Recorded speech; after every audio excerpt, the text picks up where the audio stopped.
Welcome to cinema vision. தளபதி விஜய் அவர்கள் நடிப்பில் வினோத் இயக்கத்தில் தற்போது அவர் நடிச்சிட்டு இருக்க படம் தான் பார்த்தீங்கன்னா தளபதி 69ங்க. இந்த படம் தான் பார்த்தீங்கன்னா விஜய் அவர்களோட கடைசி படம் அறிவிச்சதுனால தளபதி ரசிகர்களுக்கிடையே பார்த்தீங்கன்னா இந்த படம் ஒரு மிகுந்த ஒரு எதிர்பார்ப்பில் இருக்குன்னே சொல்லலாங்க.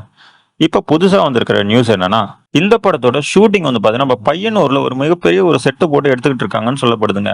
இந்த செட்டு தான் பாத்தீங்கன்னா பகவான் கேசரி இருக்குங்களா, தெலுங்குல பாலையா நடிச்சு வந்த படங்க பகவான் கேசரி. இந்த படத்தோட செட்டு மாதிரியே இந்த படத்துலயும் யூஸ் பண்றாங்கன்ற மாதிரி ஒரு ரிசம்பிள் இருக்குன்னு சொல்லப்படுதுங்க. இது பாத்தீங்கன்னா பகவான் கேசரியோட ஒரு அபிஷியல் ரீமேக் சொல்லிட்டு இருக்காங்க இண்டஸ்ட்ரியிலங்க. ஆல்ரெடி பார்த்தீங்கன்னா தளபதி 69 டீம் பகவான் கேசரியோட ரைட்ஸை வாங்கி வச்சிருக்கிறதாவும், அந்த படத்தோட ஒரு சில காட்சிகள் மாதிரியே இந்த படத்துலையும் எடுக்க போறதாவும் ஒரு தகவல் இருக்குதுங்க. அது எந்த அளவுக்கு உண்மைன்றது நமக்கு தெரியல. இந்த தளபதி 69 படத்தோட ட்ரைலர் வரும்போது நமக்கு தெரிய வருங்க, இது பகவான் கேசரியோட ரிசம்பிள்ல இருக்குதா இல்ல இது வினோத் அவர்களோட ஒரு புதிய திரைப்படமான்றது நமக்கு தெரிய வந்துடும். இந்த வீடியோ பிடிச்சிருந்தா லைக் பண்ணுங்க. இதே மாதிரி இன்ட்ரெஸ்டிங்கான சினிமா நியூஸ் அப்டேட் தெரிஞ்சுக்கணும்னா நம்ம சேனலை சப்ஸ்கிரைப் பண்ணிட்டு கூடவே இருக்கிற பெல் சிம்லையும் கிளிக் பண்ணிட்டீங்கன்னா நம்ம போடுற ஒரு வீடியோ உங்களுக்கு நோட்டிபிகேஷன் ஆகும்.